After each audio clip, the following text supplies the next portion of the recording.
ሰላም ጤና ይስጥልን ሰበር መረጃ ይዘን ቀርበናል።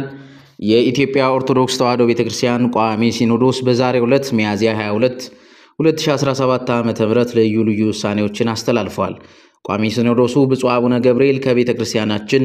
የነገረ ማርያም አስተምሮ ውጭ በፍኖተ ጽድቅ ጠቅላላ ማህበር አዳራሽ የሰጡትን ትምህርትና በማህበሩ ሚዲያ የተላለፈበትን ሁኔታ በተመለከተ በዛሬው መደበኛ ጉባኤ በሰፊው ተወያይቶ ለመወሰን በያዘው ቀጠሮ መሰረት በጉዳዩ ላይ ጥልቅ ውይይት ካደረገ በኋላ የሚከተሉትን ውሳኔዎች አስተላልፏል። አንደኛ፣ ፍኖተ ጽድቅ ጠቅላላ ማህበር በተለያዩ ጊዜያት ከቅድስት ቤተክርስቲያናችን አስተምሮ ውጭ በሚዲያው ያስተላለፈውን የስህተት ትምህርት ቤተክርስቲያናችንን አባቶች ሊቃውንትና መላው ህዝበ ክርስቲያኑን ያሳዘነ በመሆኑ በማህበራት ምዝገባና ክትትል ቁጥጥር መምሪያ በኩል ጊዜያዊ የእገዳ ደብዳቤ እንዲደርሰውና በመመሪያው በኩል አስፈላጊው ጥብቅ ክትትል እንዲደረግ ሆኖ በጉዳይ ላይ የመጨረሻ ውሳኔ ለመስጠት ይቻል ዘንድ 5 አባላት ያሉት ኮሚቴ እንዲቋቋም ወስኗል። በዚህም መሰረት ቋሚ ሲኖዶስ ያቋቋማቸው አጣሪ ልኡካን አጠቃላይ የማህበሩን ሁለንተናዊ እንቅስቃሴና በሚዲያው ያስተላለፋቸውን የስህተት ትምህርቶች በተመለከተ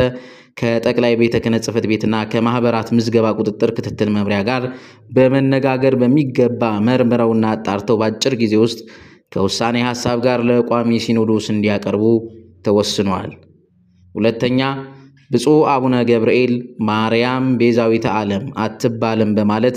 ከቤተክርስቲያናችን የነገረ ማርያም አስተምሮ ውጭ የሰጡት ሕጸጽ ያለበት ትምህርት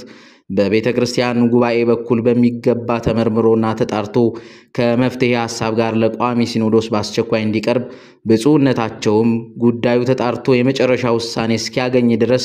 በመንበረ ፓትርያርክ ጠቅላይ ቤተ ክህነት ጽሕፈት ቤት ግቢ ውስጥ በሚገኘው መኖሪያ ቤታቸው በተአቅቦ እንዲቆዩ ወስኗል። ሶስተኛ፣ ብፁዕ አቡነ ፊልጶስ የደቡብ ኦሞና